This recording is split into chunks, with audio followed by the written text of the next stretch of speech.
Down there. Very well, thanks, Darryl, and that's a real, coming from someone with authority there on the yo-yo front. But here today, the big day, the finals of the Sports Sunday National Yo-Yo Competition, and our special host for this entire competition has been the wacky Vince Sorrenti. Vince, looks pretty hot here today. Mate, the atmosphere is wild. 400,000 people here. Darling Harbour comes alive today. The deafening scream of spinning yo-yos, the smell of burning string. Down on the pit crews, the crews are polishing up the yo-yos. They can change a string now 7 or 8 seconds. The crowd, sections of it going absolutely mild. A guy out there just recently sculled a whole litre of tea and has loosened his tie. So who knows, anything could happen next. It's mild down here. But, you know, yo-yos weren't invented yesterday, so let's have a look at the history of the yo-yo. 1,000 years ago, they called it the disc. The French aristocrats who used the toy in the 16th century called it le maigret. In England of the early 19th century, the fashionable played with a bandolore or quiz. There's nothing new about yo-yos.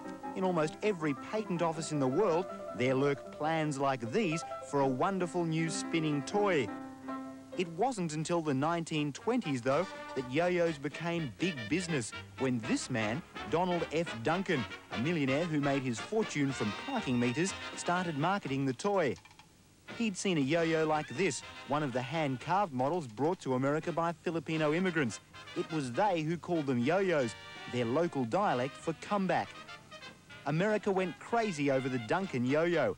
He marketed them to both retailers and buyers, doing a deal with a Hearst chain of newspapers to use vacant advertising space. In 30 days, he sold 3 million yo-yos in Philadelphia. It was in the middle of the Depression. They swept across Europe with Duncan's team of mainly Filipino demonstrators, dazzling spectators with their skill.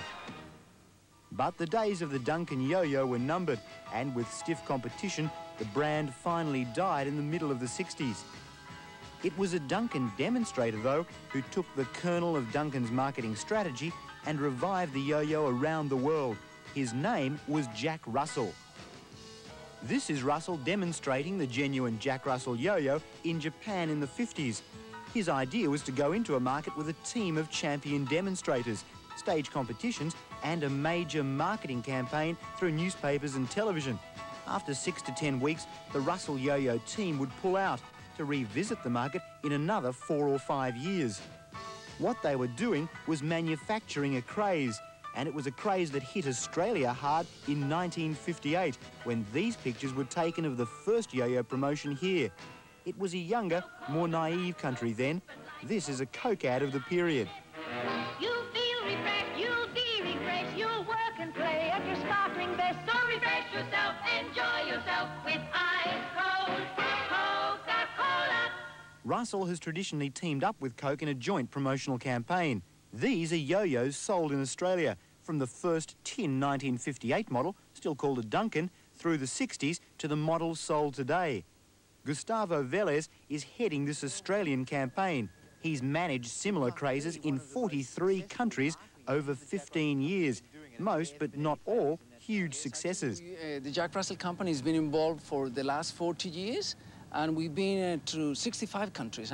And if I have to mention a few failures, it was just probably because the economic condition of that particular country was not good enough at that particular time, or probably there wasn't a storm or an earthquake in between the promotion, so we have to cancel the whole thing, but never has been a failure. It's always been a great success. This time they've sold 1.5 million yo-yos in Australia. That's 1.5 yo-yos for every child between 10 and 16 in the country. It's down from the high of 2.75 million when this ad was on the air in the mid-70s. Here's the scheme. We got a Russell team to show the kids what can be done. The children gonna crowd round in every school and playground. But then the number of yo-yos sold here will never compete with sales in Japan, where they ritually go yo-yo crazy every 4 years. Yo-yo, come back!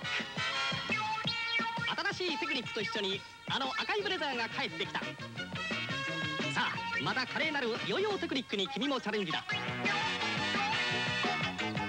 コカ・コーラ、ファンタ、スプライトの当たり羊羹で銀色に輝くギャラクシーヨーヨー。ヨーヨーホルダー、お小遣いもプレゼント。腕を磨け熱くなれ Presented by Coca-Cola bottlers. So hold on to those yo-yos. Next time the craze comes round again, chances are the ones being sold in the shops then won't be so different from yours. And if you hold on to it a little longer, it could make a cherished heirloom for a grandchild 10 or 15 yo-yo crazes into the future.